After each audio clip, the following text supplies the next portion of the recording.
Les 4 phases du branding. J'adore ça. Ça, c'est magnifique. Donc, ça en dit long. Les amis, les 4 phases du branding, à quoi elles servent?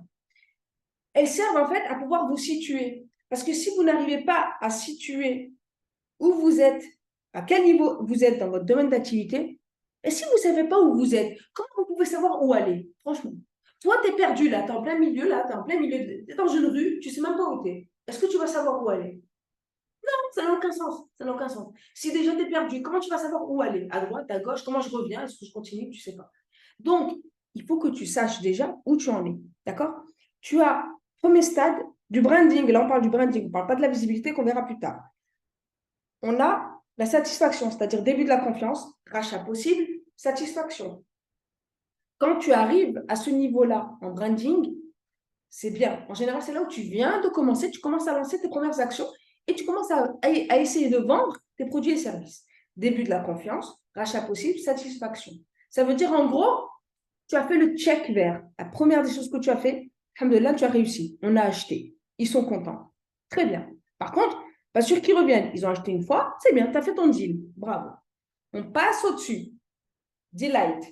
Delight, c'est sympa.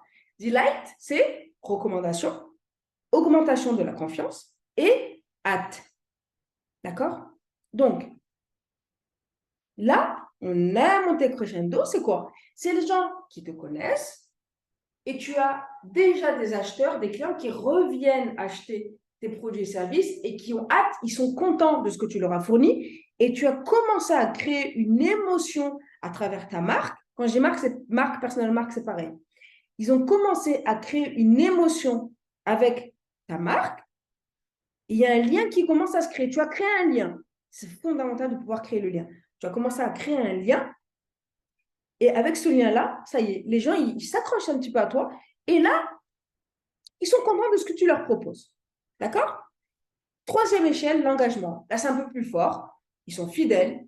Dès que tu proposes quelque chose, ce sont les premiers à dire, ah, s'il te plaît, Nadine, n'oublie pas, pense à moi. Exemple concret. Inch'Allah, si tout se passe bien, j'espère, avant la fin de l'année, je termine mon second livre. Premier livre, pour ceux qui l'ont pris, Compétences en or. Deuxième livre, Inch'Allah, si je le termine à temps, Business en or. C'est la continuité. D'accord? Sauf que là, il est super intéressant. Moi, je suis propre admiratrice de mes livres. C'est génial. Moi, je suis propre cliente de mes trucs. J'adore. Donc, le deuxième livre, Un business en or, c'est vraiment focus, les amis, business. De quoi je vais parler? Je ne vais pas parler là de ce que je suis en train de vous dire. Je vais parler en fait de comment, lorsque tu te positionnes sur le marché, comment faire en sorte, en fait, comment faire en sorte, d'accord, sur le marché, on est comme ça. Vous savez très bien. Sur le marché, les amis, c'est pas compliqué. On est comme ça, d'accord? On est tous comme ça. Voilà. Très bien, on fait les bras. Très bien. Quand tu te lances sur le marché, mon livre, en fait, t'explique comment être là. C'est toi qui domines le marché et c'est de chez toi que eux vont se ressourcer. C'est-à-dire que eux, là, même s'ils sont là, ils sont 15, ce sera toujours toi qui feras le marché dans ton domaine d'activité. C'est-à-dire, tu te positionnes là et eux, dès que toi tu bouges, eux, ils vont bouger. Voilà. Ça, les amis, c'est ce que j'ai expliqué dans le Business Challenge, c'est-à-dire comment créer donc un business et faire en sorte de dominer le marché, d'être ce que j'appelle moi, être reine de ta niche ou roi de ta niche. C'est-à-dire, dès que tu bouges du doigt, tout le monde bouge.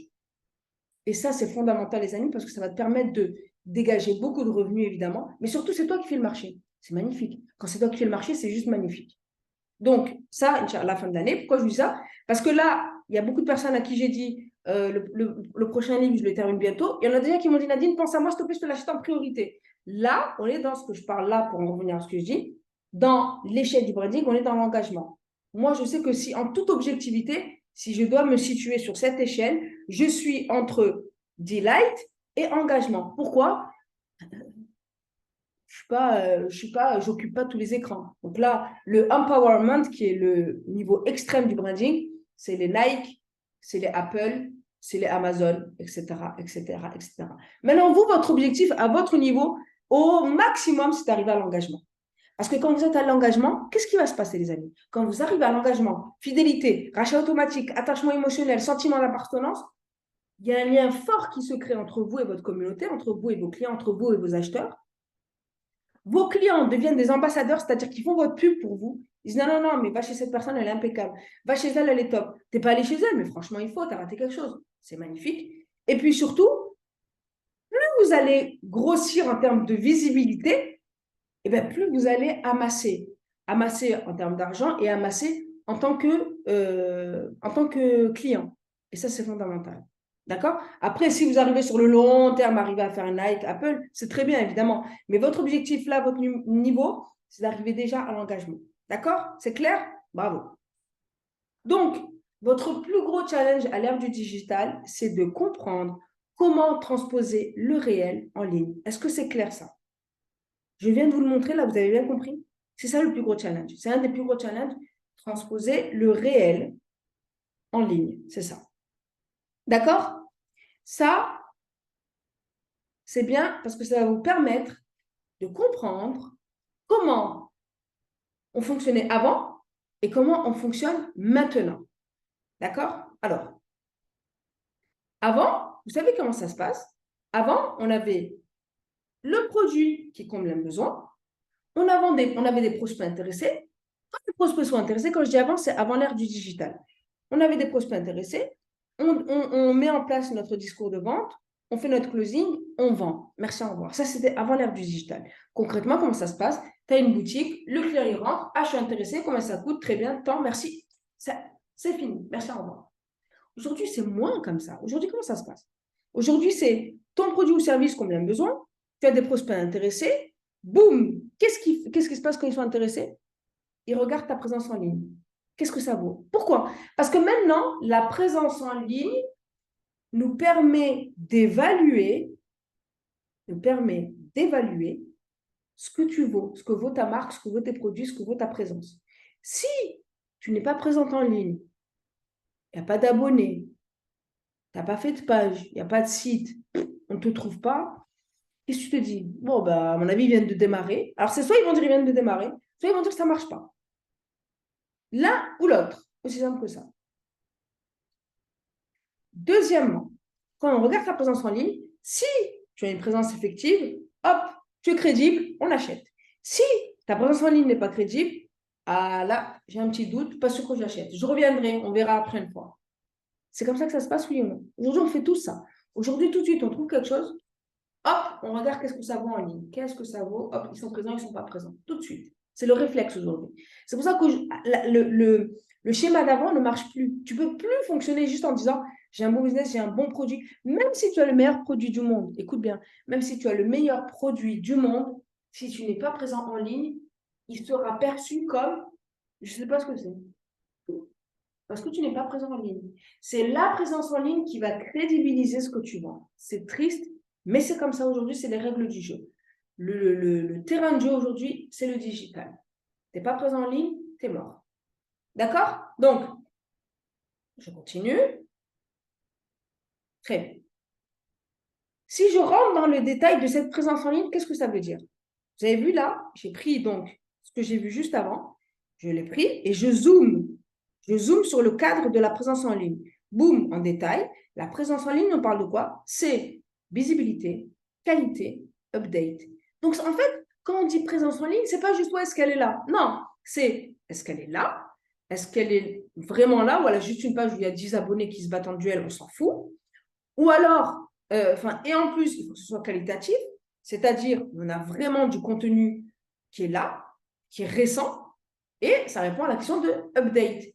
Si c'est une page qui est là depuis 20 ans, 10 abonnés ou la 120 abonnés, contenu qui n'est pas trop pertinent, même si tu es présent en ligne, ça ne suffira pas. Donc, c'est pour vous dire qu'en fait, non seulement il faut être présent en ligne, et pas n'importe comment. Il faut être présent en ligne et effectif et à jour. Sinon, c'est mort. Sinon, c'est mort. Pourquoi? Mais parce qu'il y en a qui font meilleur que toi. C'est aussi simple que ça. Il y en a qui font meilleur que toi.